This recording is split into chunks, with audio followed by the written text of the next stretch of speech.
Hey, Adam. What's up? What are you thinking?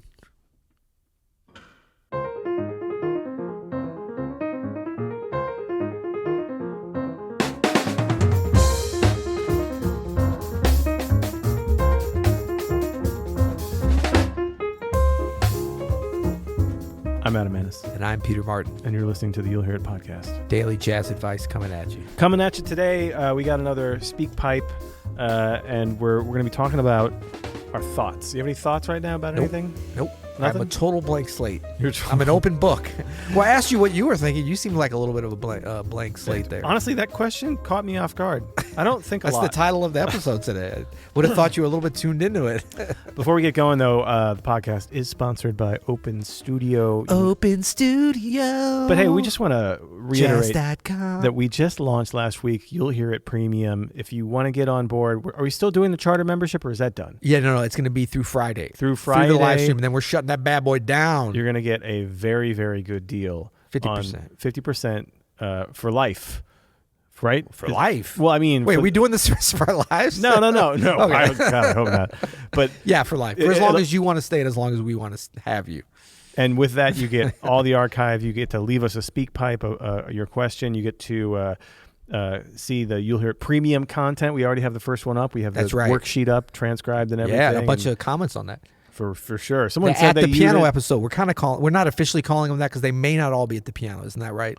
Yeah, but they probably will be. They'll mostly be at the piano. We'll mostly be talking about some hard hitting things. Well, yeah, some politics and stuff. We'll do all that. No, but would it be overstating it to say that our at the piano episodes are some of our most beloved, especially on the YouTubes, because they got the video? Yeah, of course, because we're giving it all away. Yeah, but you're only gonna be able to get that henceforth at the as a premium member. But we have it very attractively priced, as we would say. You go to you'llhearit.com, you can learn all about that. And let's check out this speak pipe from Joran. All right. Jeroen. Sorry, Jeroen. Excuse me. Hi guys, this is Jeroen from the Netherlands. I'm an intermediate jazz pianist, I would say. My question to you is about your thinking process. When you play, you have all this knowledge about chords and scales and modes. How do you bring that all together when performing? What is going on in your brain when you actually perform? Curious to hear what you can share with us and give any guidance as to what I should be focusing on when playing. Thanks, guys, and love your show. Thanks. Great question, Jeroen, and thanks for leaving that. Is it Jerome or Jerome? Jeroen with an N Jerome. at the end. Okay. I was going to say Jerome because I love that name, but I like Jerome too. Agreed. From the Netherlands. That's one of my favorite little parts of the world. Yeah, so that, of course, this is a great question. And, we've talked about this, and I always think, it's so important for us to, I think, to repeat things that we say. There's so much like just information flying around, and we're not saying that our information is any more important than others or any more right. Mine is. Well, yours is, yeah, of course. Usually. I said ours, the royal we, No, but I think that, repeating things, sometimes you think you say something. It's kind of like sending somebody an email.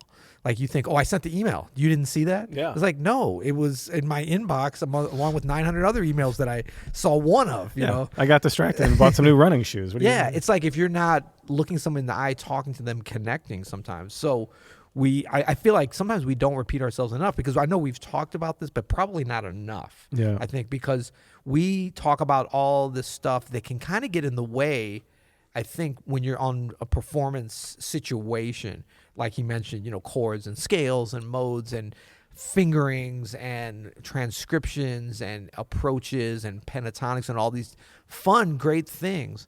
But, to me, the simplest way to think about this is think about nothing. Yeah. Think about being in the moment. Yep. Think about the same way you think about nothing, I would say, is like when you're meditating. And I know we've both been experimenting and participating and trying to get into meditating and actually meditating. And it's not like you ever sit there when you're meditating and actually clear out all your thoughts. I don't even think somebody who does it, from what I've heard for decades, gets to that point. But the point is, like, how can you relax and be still? And when any thought does come into your mind, just relax and say, push it away, push it away. So it's not about being perfectly, devoid of any thought, that would be called an idiot. We all know some of those, right? No, but I mean, the idea is I really think that we can apply this to a performance situation in that at least this is the ideal situation. Yeah, totally. Like if you don't know what you're playing or you're not quite prepared, of course, you're going to have to think about what are the chords, what measure am I in, what am I supposed to do? But I would say that the goal, and this is an achievable goal, is to be able to get to the point where you know what's happening, the general form, so that you can be in the moment and react to what's happening around you, but not in a way of thinking, oh, it's the 7th bar. The drummer just went bam. So what's the mode I'm supposed to play? Yeah. No, just like literally react. Just like, you're talking to somebody without a script. Absolutely. This is why I think it's so important. First of all, step one on this is that's why I don't really like playing jazz gigs where I'm having to read a chart of any kind or don't know the music that well, because then I'm thinking too much about the nuts and bolts of the tune, right? So, that's number one, Jerome. If you're about to do a gig and you don't know all the music, memorize all the music as much as you can so you don't have to think about it and you can just play. That's number one. Can I just jump in there for a second? Please, yeah.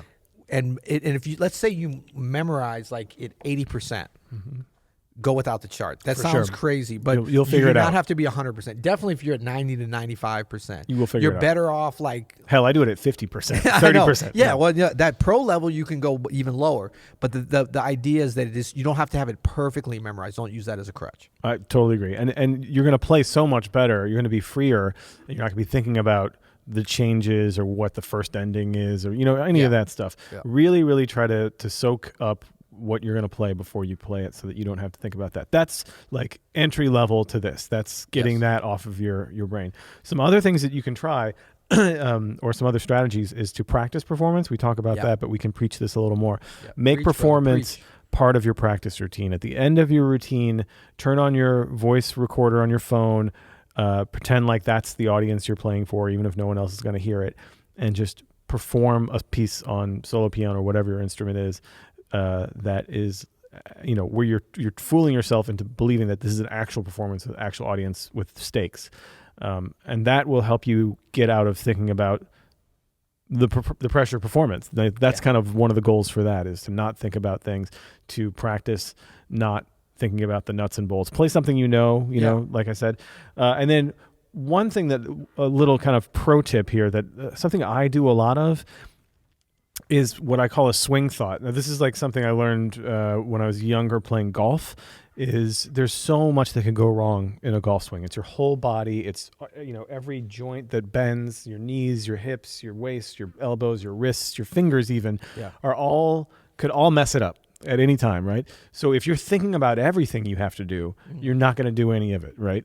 If you pick one thing that you can focus on during that swing, the swing just kind of takes care of itself. And I find that sometimes when I'm performing, I'll have a swing thought, which is ironic because I'm trying to swing. But if I just concentrate on one thing, like sometimes I'll think about just like, all right, I want to try to keep my phrases short, this solo right now. And that's all I'll think about. I won't think about any harmony or melody or rhythm or whatever. Yeah. Just thinking about the length of my phrases. Or maybe it's something else. It can change. It could be like I'm just going to think about, composing some kind of rhythmic composition with my left hand as I'm comping for myself. Yeah. Like whatever to take me out of that.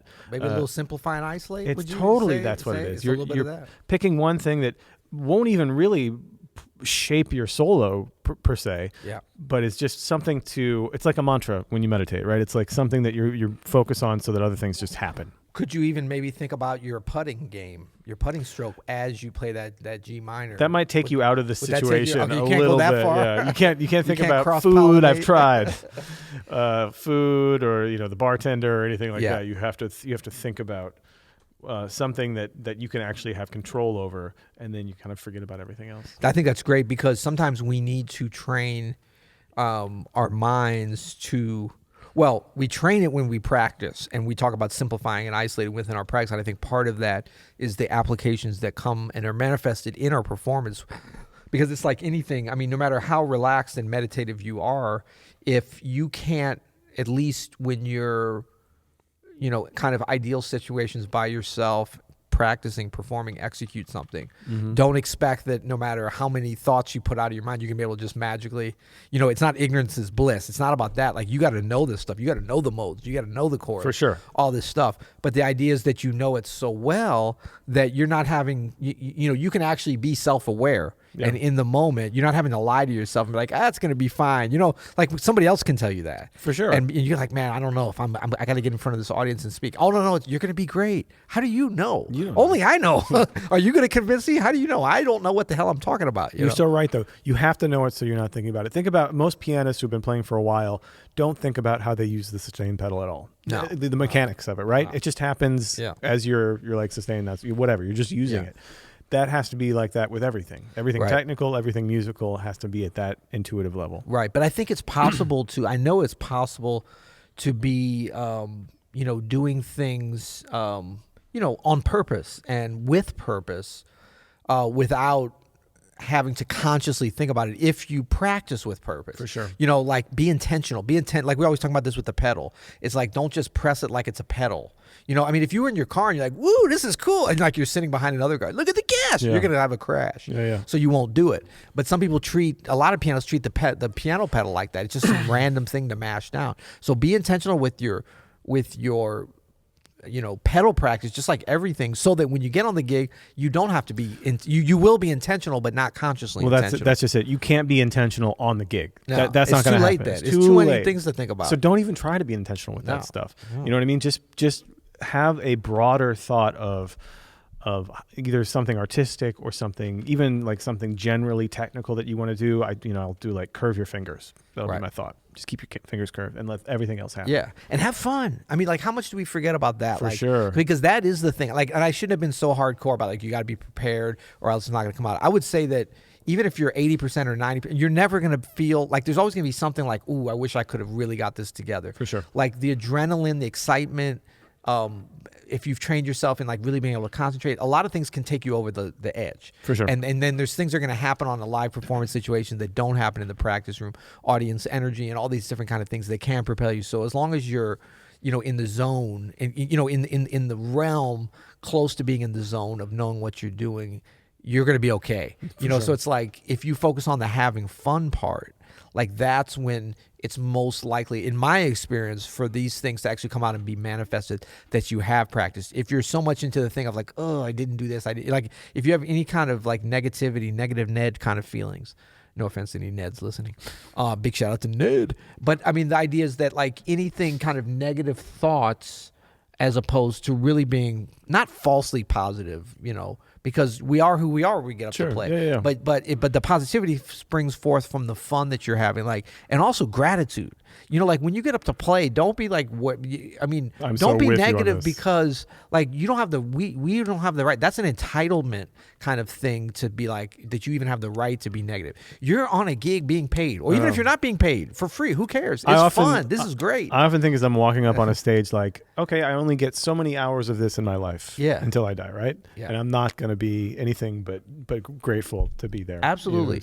And we know this because we've experienced it, but millions of people have experienced the magic of music. It's not the only magical thing in the world, but it's as good as any. For sure. And like when you realize and have a gratitude for the gift of music, and this is not the gift of I'm so talented. No, the gift that you are included in this world of music and have been able to a participant in that.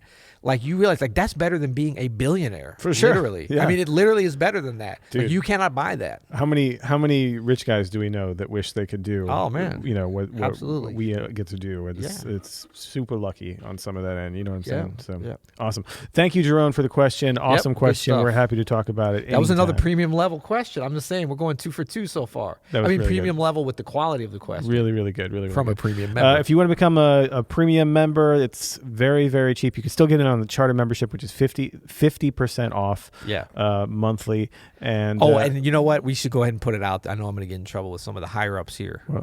it's actually 50. Some people figured out that it's 50% off the yearly too. It is 50%. It wasn't off supposed to yearly. be, but it is. It So is. we're leaving it up. So you can. It's a very That's the cool best thing. You get our exclusive private Facebook group. You get all the archives. You get the premium content, the premium episodes. We're going to be doing some giveaways. Yep. That are going to be for premium members only. Swag, discount on swag all the time, and giveaways, and some surprises coming up. And this Friday, August 9th, 2019, join us at 2 p.m. on our YouTube channel. Yep. Andrew will put a link in there to our YouTube channel. 2 p.m. Central Standard Time. CDT. I was wrong yesterday. It is not CST. I was brought to my attention. It's CDT. Come ask us some questions. Ask us questions. Participate. Yeah. Check out the banter. If you think we're funny now, sorry. No, you're really gonna love the in between stuff. We're gonna have to clean it up though, man. I know, dude. This is a family friendly store. It's really dirty around here. Yeah. My kids listen to this podcast. Oh, why? Well, because I strap them down to the couch and force them to. All right. Well, until tomorrow, you'll hear it.